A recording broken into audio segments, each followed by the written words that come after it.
A fair share? Really? You're a college dropout, Maya. Investors don't want your name attached to this. Leo, I wrote every single line of that code. That's all that matters now. 3 years. That's how long they built this company together.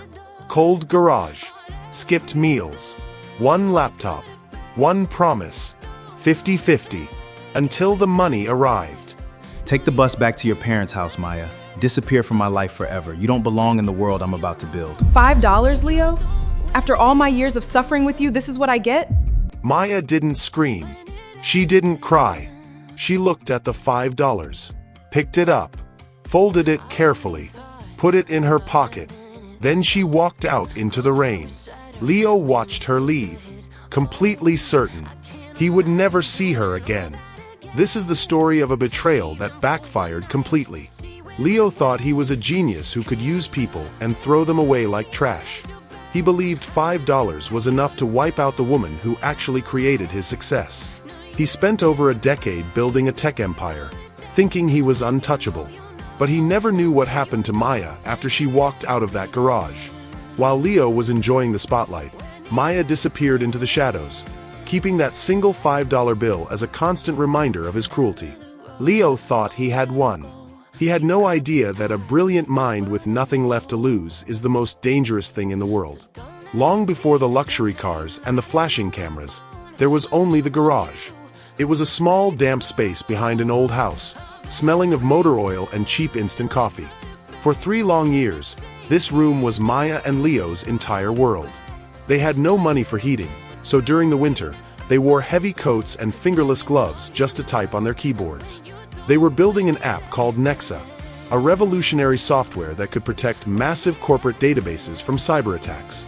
Maya was the quiet genius behind the computer screen. She spent 14 hours a day writing the core security code, solving complex mathematical problems that left Leo completely baffled. Leo, on the other hand, was the talker. He was charismatic, confident, and knew exactly how to pitch an idea to make it sound like a miracle. They were the perfect team, or so Maya thought. Every night, they shared a single bowl of instant noodles, talking about the future. Leo would point to the dirty ceiling and promise that one day, they would own a skyscraper in the middle of the city. He swore that they were equal partners, 50-50, until the day they died. Maya believed him. She poured her heart, soul, and every line of her brilliant code into Nexa, trusting the man she thought loved her. Then came the day everything changed. Leo finally managed to book a meeting with Marcus Vance, a legendary tech billionaire and angel investor.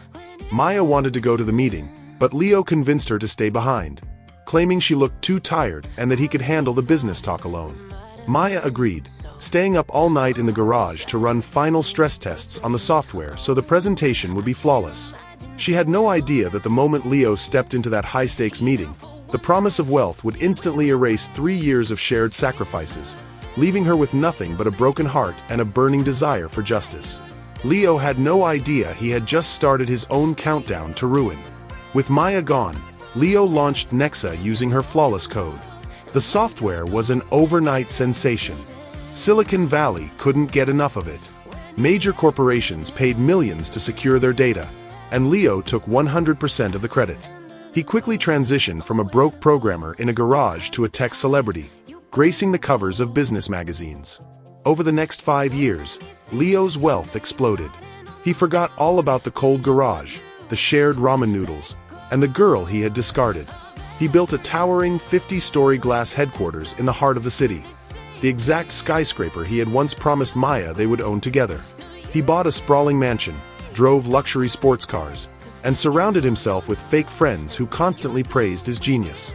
But Leo was not a creator. He was a salesman.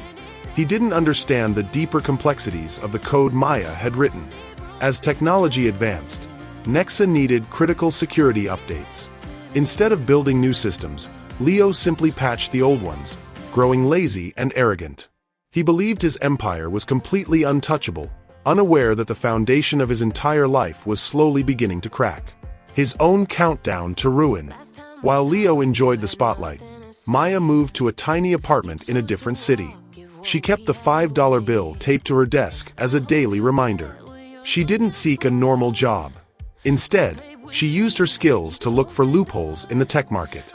Using a cheap, second-hand computer, Maya created a secret online identity called the Ghost. She began writing a brand new, highly advanced type of coding language. This new code didn't just patch security holes. It completely predicted and blocked cyber threats before they could happen. It was decades ahead of anything Leo's company could ever produce. Instead of selling her software openly, Maya gave it away for free to small tech startups. She wanted to build a massive, loyal underground community. For 7 years, she lived a quiet, simple life, pouring every single penny she earned from freelance jobs into buying secret shares of tech companies. She slowly became a major shadow investor, building an untraceable financial website beneath Leo's feet. By year 9, Leo's luck finally ran out. A notorious international hacker group launched a massive cyber attack against his biggest corporate clients. For years, Leo had neglected to update the core security framework, assuming Maya's original code would protect him forever. But technology had changed, and his cheap software patches failed instantly. In less than 48 hours, the databases of major banks and tech firms using Nexa were completely wiped out. The news was devastating. Leo's stock prices plunged by 40% in a single day. Terrified investors pulled their money out, and his board of directors began to panic. Leo tried to fix the code himself, but he couldn't even understand the advanced algorithms. He hired the most expensive programmers in the country, but none of them could stop the bleeding.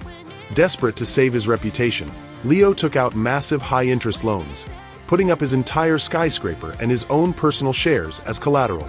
He believed he just needed a few weeks to steady the ship, completely unaware that he was walking straight into a trap.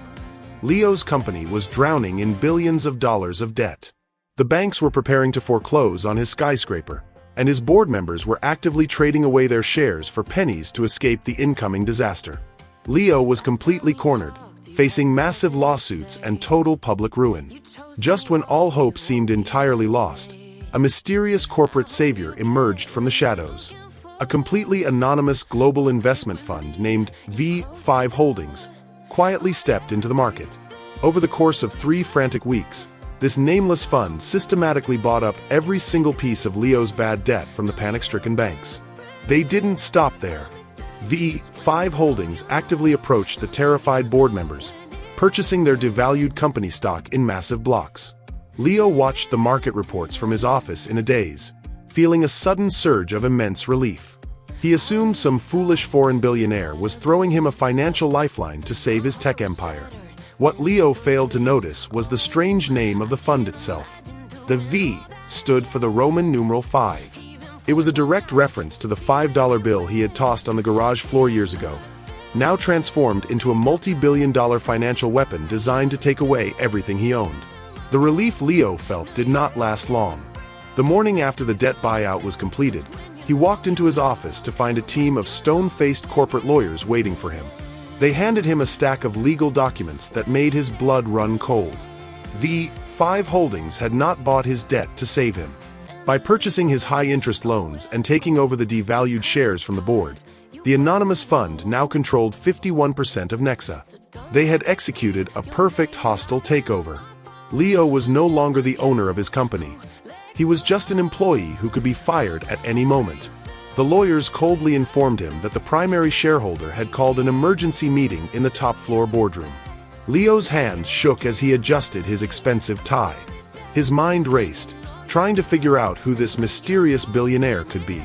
He prepared a desperate speech, planning to use his classic charm to convince his new boss to keep him on as CEO. He took a deep breath, stepped into the private elevator, and rode it to the top floor, completely unaware that his entire life was about to end. The double doors of the boardroom opened with a heavy click. The room was blindingly bright, filled with floor-to-ceiling windows that overlooked the entire city. Standing by the window, looking out over the streets below, was a tall leather chair. A person sat in it, their back turned completely to the room. Leo cleared his throat, trying to force his old confidence back into his voice. Welcome to Nexa. I don't know who you are, but you made a smart choice buying into this company. I am the genius behind this entire platform. And with my vision... Your vision? Really? The leather chair slowly rotated around. Leo's words caught in his throat. He stopped dead in his tracks, his eyes widening in pure horror. The breath left his lungs as if he had been struck. Sitting in the chair, dressed in a flawless designer suit, was Maya. She looked older, sharper, and radiated an undeniable aura of absolute power. She wasn't the tired girl from the cold garage anymore. She was the billionaire who now controlled his entire world. Leo stammered, his face turning completely pale. Maya? No, this is impossible. You are a dropout. You disappeared. How did you get the money for this? Maya didn't answer his question. She didn't raise her voice, and she didn't show any anger. Instead, she slowly reached into the pocket of her blazer, pulled out a tiny, neatly folded piece of paper, and slid it across the long glass boardroom table. It stopped right in front of Leo. He looked down and recognized it instantly. It was the exact same wrinkled, dirty $5 bill he had thrown at her feet 12 years ago. Leo stared at the crumpled $5 bill on the glass table. His knees grew weak, and he had to grab the edge of a chair just to stay standing. The silence in the room was deafening. 12 years ago, you told me $5 was enough to buy out my life. You told me I did not belong in your world. So I took that $5 bill and used it to buy a web domain. I built a completely new security language. While you were busy attending parties and taking the credit for my old work, I was quietly building the future. Leo collapses into a chair, his face buried in his hands. Maya, please. We can fix this. We can be partners again, 50-50, just like the old days in the garage. There are no old days, Leo. And you are not a partner. You are a liability. She pushes a final document toward him. It is an immediate termination notice. V5 Holdings is firing him from his own company, stripping him of his title, and evicting him from the building. Because he used his mansion and luxury cars as collateral for his massive debts, he is losing those too. He is completely broke. You can leave now. She pauses, looking out over the city skyline. And Leo? You can keep the $5. You are going to need it for the bus. Leo slowly picks up the wrinkled bill, the exact same insult he had given her, now returned to him 1,000,000 times heavier. He turns around and walks out of the boardroom with his head down, completely ruined. Maya looks out at the skyline, knowing she hasn't just won her company back. She has proven that true brilliance can never be bought. Thank you so much for watching. Before you leave, drop one word in the comments that describes Maya. Just one word. I read every single comment. And if you enjoyed this story, don't forget to hit the subscribe button, because the next story is even more powerful than this one. I love you, and I'll see you in the next story.